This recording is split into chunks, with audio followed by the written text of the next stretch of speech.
hecho con hidrogado arsénico o con hidrogado arsénico. Por ejemplo, la antena está hecha de esos materiales. No voy a meterme en detalles sobre eso, ¿no? Menos importantes son los elementos de la línea 5, pero de la línea 4, que es el silicio y germanio, que son ideales para microelectrónica, ¿sí? Son mucho más antiguos que el arsenio de galio, el arsenio de indio, etc. En esta columna, en la 1B, están los metales nobles, que son que son el cobre, la plata y el oro, que son importantísimos para catálisis industrial, ¿verdad? Entonces, todos esos materiales, o sea, los compuestos con la tabla 3 y 5, y los compuestos de la columna 4 y los compuestos en la columna 1B tienen simetría cúbica, ¿sí? Ya sea sin-blenda, como esta que están viendo.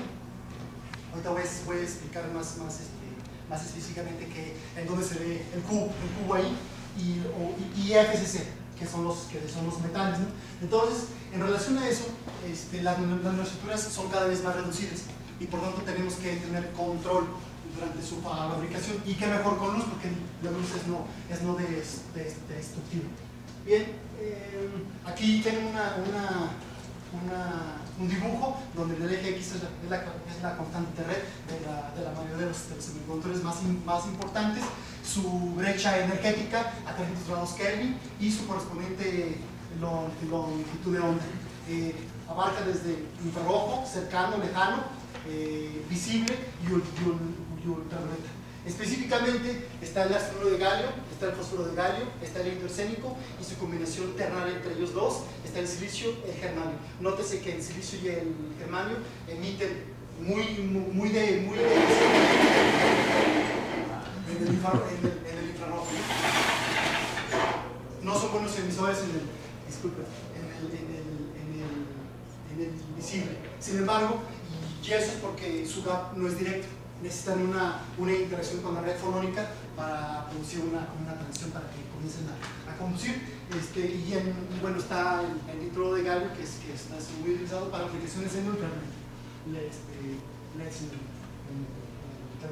Bien, otra motivación está en espintrónica. Usualmente en espintrónica explota el spin del electrón y necesitamos interfaces atómicamente abruptas entre dos materiales, uno magnético, que por ejemplo el cobalto, y uno no magnético, que es el cobre. Entonces uno estaría interesado en poder controlar la fabricación entre el arreglo atómico de esta interfaz, de este lado y de este lado. O sea, libre de defectos. Entiéndase, defectos, vacancias, dislocaciones, estreses, rugosidades, etc., ¿no? Bien. Bueno, otro tema bastante interesante que está en mucho auge son las energías limpias, ¿no? Por producir, por ejemplo, hidrógeno fotocatalíticamente con un metal o un semiconductor a través de la luz solar y condenado, ¿no? Entonces, todas esas reacciones a nivel fundamental, a nivel nanoscópico, es necesario entenderlas con sondas que sean confiables y reproducibles y que sean baratas, porque son demasiado caras, ¿no? Bien. Los detalles que yo requiero es que tienen que, bueno, la información que arrojes cualquier espectroscopía tiene que ser in situ y en tiempo real, o sea, en el instante mismo del crecimiento. Y bueno, y sabemos que los electrones interaccionan con la materia a través de la difracción, ¿bien? Entonces, y tienen excelente sensibilidad a procesos superficiales. De hecho, los electrones se usan desde 1800 o antes, ¿no? Bien. Un poquito después. Bueno, sin embargo, la interacción con un sólido es a través de su superficie. Aquí tenemos un dibujo de un cristal de arsenuro de galio, son átomos arreglados o ordenados de arsénico y con 4 de galio y 1 de galio con 4 de arsénico. Como ven, el cristal tiene una simetría cúbica, o sea, es decir, un electrón con una masa efectiva verá lo mismo en cualquier dirección, ¿sí? Por ejemplo, en esta red está simulando la sin-blenda. Tenemos, por ejemplo, el átomo blanco, el galio, está rodeado tetrahedralmente con 4 arsénicos, y eso sucesivamente, ¿no? Entonces tiene simetría cúbica. Sin embargo, la interacción con un bulto es su superficie, y la superficie no es tan superficial, ¿sí? entonces es bastante complicado, porque es en donde ocurren todos los fenómenos que estamos hablando, ¿no? De crecimiento, de coalescencia, de rugosidad, de corrosión, etc., ¿no? Bien, al ver una superficie, imaginemos que estamos hablando de un semiconductor infinito y le cortamos, le removemos la mitad de los átomos, entonces nos quedamos con la superficie. Por tanto, debe haber un reacomodo de carga en la superficie y en regiones muy cercanas a ella por debajo, o sea, sobre el bulto, pero por debajo, ¿no? Entonces, la energía se minimiza y hay una reconstrucción superficial. O sea, la simetría que antes era isotrópica en el bulto, ahora se va a perder. Específicamente para la luz, para unas de polarización en esta dirección ya no ve lo mismo que en esta dirección. Es decir, las nubes electrónicas de los enlaces ya no resuenan igual que acá y por tanto hay una anisotropía óptica. ¿Cómo medir esa anisotropía óptica? Bueno, mides primero sería así, a primera instancia, mandar luz linealmente polarizada en esta dirección con un detector de apertura de su reflectancia y luego mandar luz con esta polarización, medir su reflectancia y hacer la resta numérica. Pero, sin embargo, las diferencias entre reflectancias son normalizadas son del orden de 10 a la menos 5, 10 a la menos 6, entonces el sistema de detección tiene ruido, entonces oscurece toda la medición y no va a servir, ¿no? Ese método no sirve para medir la anisotropía. Por ejemplo, igual en cobre, el cobre tiene simetría en el bulto, se le remueve la mitad de los átomos y hay una reconstrucción en la superficie, ¿no? Y ocurren fenómenos fascinantes relacionados con esta es una imagen de microscopía de tunelamiento y te voy a hablar un poquito más de microscopía de tunelamiento relacionado con eso. Bien, quiero utilizar una sonda.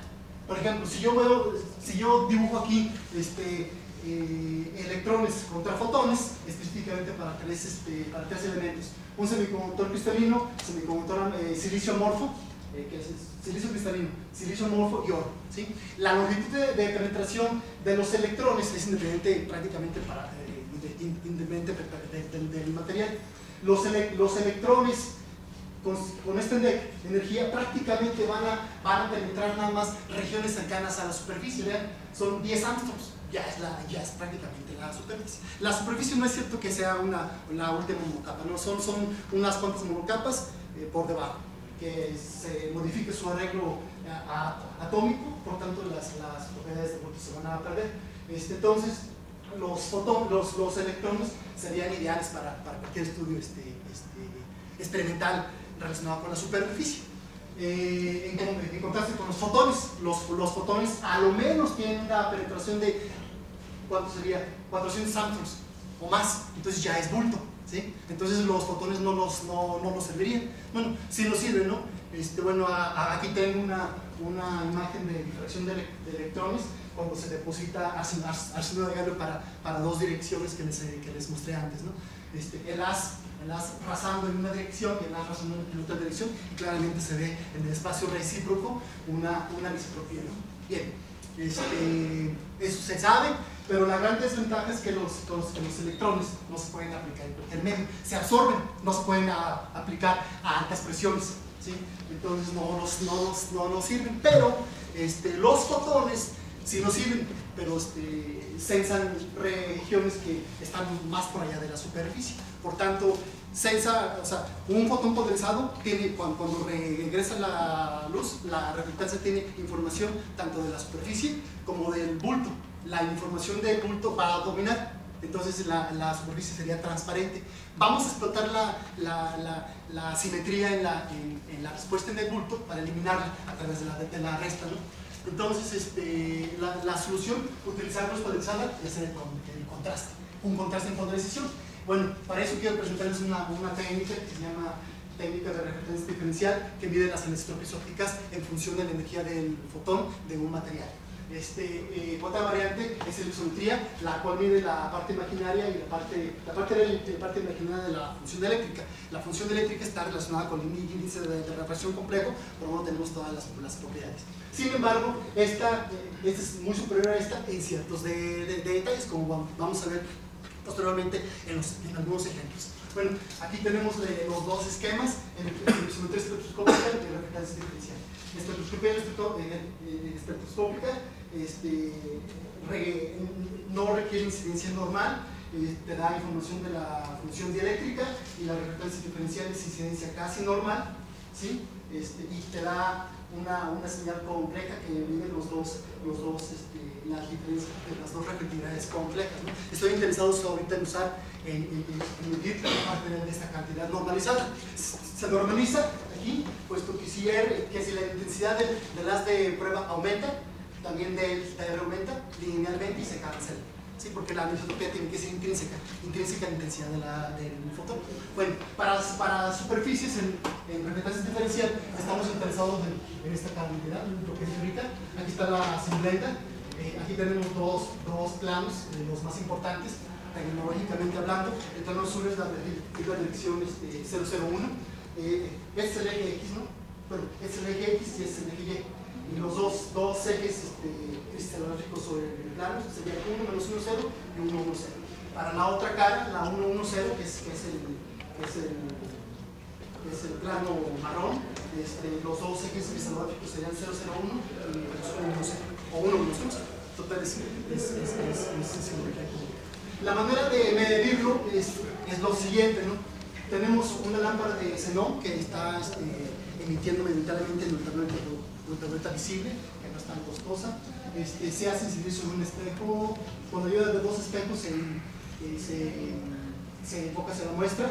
En su camino hacia la muestra se polariza con un polarizador lineal, Rochon, y se hace pasar esa polarización con un valor fotoelástico para que tenga para que la polarización esté rebotando entre dos estados de polarización mutuamente perpendicular. Ahí está la clave, ¿no? No voy a tomar dos espectros, uno con una polarización y luego con otra polarización, porque todo se va a ver a cero, ¿no? Porque va a ganar la razón ruido señal. Después de eso la hago incidir sobre un analizador para tener una modulación independiente de la polarización, y esa modulación es proporcional a la cantidad delta R sobre R, ¿no? Y se detecta con un fotomultiplicador. Bueno, haciendo el análisis, la luz no polarizada, cuando pasa por el polarizador Rochon, tiene este vector de Jones. Después, cuando pasa por el modulador fotoelástico, tiene esta respuesta. Después de eso la hacemos pasar por una muestra que suponemos que es anisotrópica por una razón, por alguna razón específica, por velocidad, por reflexión superficial, por tipo superficial, etc., la cual tiene una anisotropía con una matriz de iones específicamente por esta, y luego lo que refleja la muestra tiene ese estado de polarización, ¿sí? Seguido de eso lo hacemos pasar por un analizador para tener finalmente la señal compleja que llega al detector. La intensidad es el piso cuadrado del campo electromagnético, y bueno, pues ahí está, ¿no? Tiene una parte real y tiene una parte imaginaria. Voy a estar concentrado en esta parte, ¿no? Esta parte en el segundo armónico va a dar información de la anisotropía óptica que yo quiero medir, que sería esta, ¿no? Esta. Bien, ya una vez habiendo visto el montaje experimental, si yo quiero decir que mi técnica al menos que mi técnica puede ser superior que alguna otra técnica más convencional, tengo que demostrar que al menos tiene que hacer lo mismo que hace la otra técnica. Bueno, entonces para eso consideres un sistema de crecimiento donde tienes tu muestra, arriba el flujo molecular, galio, indio, arsénico, berilio, silicio, etc., ¿no? Y luego rasantemente se hace incidir electrones, pero tienen que ser de alta energía, puesto que si consideramos la curva de penetración, si los electrones tienen más energía, no van a penetrar menos, penetran más. Por ejemplo, si yo utilizo electrones de 20 electronvolts, la penetración va a ser muy grande. Es por eso que tienen que ser rasantes, ¿no? A menos que utilice electrones de baja energía, que también se usan.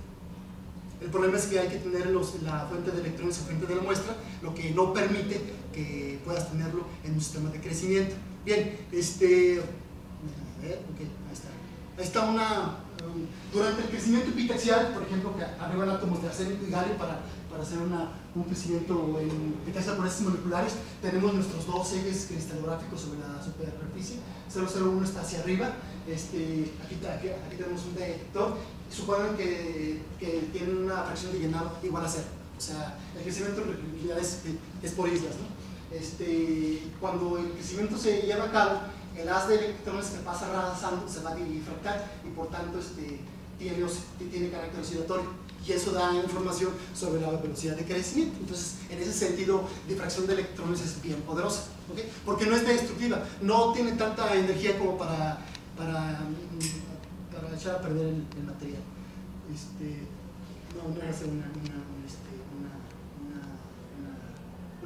una simulación que tenía. Bien, aquí tengo otro experimento. Tengo ya simultáneamente medido reflectancia diferencial con intensidad RID en función del tiempo durante la formación de una interfaz abrupta arsenuro de galio con arsenuro de galio con indio. Básicamente lo que se tiene aquí es de 0 a un poquito menos de 20 segundos tenemos la superficie estabilizada en átomos de arsénico. Entonces tienes una señal de reflectancia diferencial con cierto ruido y tienes una intensidad arbitraria en difracción de electrones sobre la pantalla, ¿sí? Bien, entonces ahora se va a abrir el operador de galio. Entonces los átomos de galio van a llegar y van a formar los enlaces y se va a empezar a crecer nuestro cristal, ¿sí? Capa por capa, en principio, ¿no? Entonces tengo las oscilaciones de difracción de electrones coherentes, ¿no? Y luego, pero también tengo una respuesta bien coherente en reflectancia diferencial, siendo que la penetración de la luz a 2 electron volts son cientos de angstroms, pero estoy haciendo la diferencia y te quedas nada más con la información de la superficie, al igual que de electrones. Bueno, más aún, si yo quiero depositar indio galio arsénico, simplemente nada más abro el operador de indio, ¿no? Y el indio también se va a ocupar lugares de galio para generar el elemento ternario.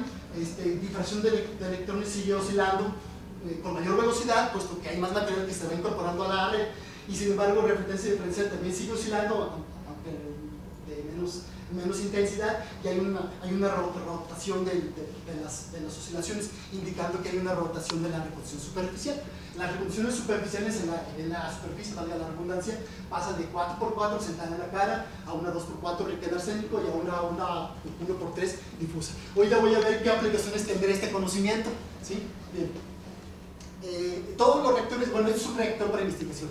Se utilizan ambientes muy limpios, presiones demasiado bajas, 10 a la menos 10 torrs, 1 por 10 a la menos 10 torrs, es demasiado baja, pero sin embargo todos los procesos industriales se llevan a presiones más elevadas, donde no se pueden utilizar electrones. Entonces aquí estoy mostrando a primera instancia que esta técnica óptica me puede dar la misma información que me da RID, ¿okay? Donde no se puede usar RID. Bien.